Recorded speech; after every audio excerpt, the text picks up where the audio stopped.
اور داتا صاحب جو کہ اللہ کے جتنے ولی ہیں نا آپ دیکھ لیں، اگرچہ ان کی مزارات بھی ہیں نا آج بھی، ان کی مزار کے ساتھ اللہ کا گھر مسجد موجود ہے جہاں بھی دیکھ لیں۔ یہ علامت ہے اس بات کی۔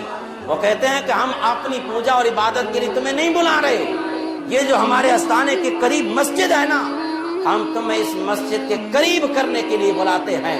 عبادت ہمارے رب کی کرنی ہے اور فیض ہماری بارگاہ سے لینا ہے۔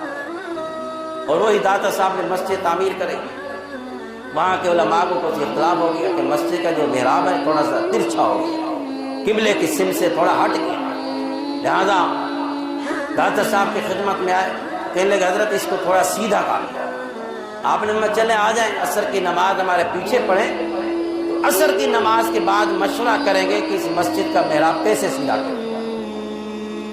لوگ آئے، علماء حضرت کے پیچھے نماز پڑھی، جب آپ نے تکبیر تحریمہ کی، اللہ وہ قبلہ شریف کی طرف اللہ اکبر کہا، اللہ کے ولی کی شان دیکھیں کہ آپ نے جب یہ وہ قبلہ شریف کی طرف بولا نا جولا، اللہ تعالیٰ نے خانہ کعبہ سے لے کر لاہور کی داتا صاحب کی مسجد کے محراب سے لے کر سارے حجابات ہٹا دیے، اور لوگوں نے جب اللہ اکبر کہا تو خانہ کعبہ خود چل کے داتا صاحب کے سامنے موجود تھا۔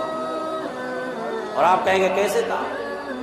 شاہ رکن عالم رحمت اللہ تعالی علیہ ملتان کے اندر بہودی زکریا ملتانی کے پوتے ہیں، وہ روزانہ ہر نماز امام کعبہ کے پیچھے صحن کعبہ میں پڑھتے تھے، پانچوں نمازیں وہاں۔ ایک دن آپ گئے تو دیکھا کعبہ اپنی جگہ پہ نہیں ہے۔ حضرت عبداللہ شافی رحمت اللہ علیہ امام تھے، امام کعبہ۔ آپ نے اسے پوچھا حضرت کہاں گئے، کعبہ کہاں گئے؟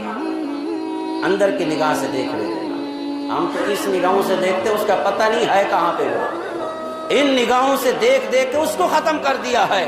جو اللہ کے ولی ہے وہ کسی کو دیکھتے ہیں تو ان کو بند کرتے ہیں، اس کو کھولتے ہیں، اس کے لیے محنت کرنی پڑتی ہے نا، اس کو زندہ کرنا پڑتا ہے پہلے، اللہ کے ذکر سے یہ زندہ ہوتا ہے مردہ دل۔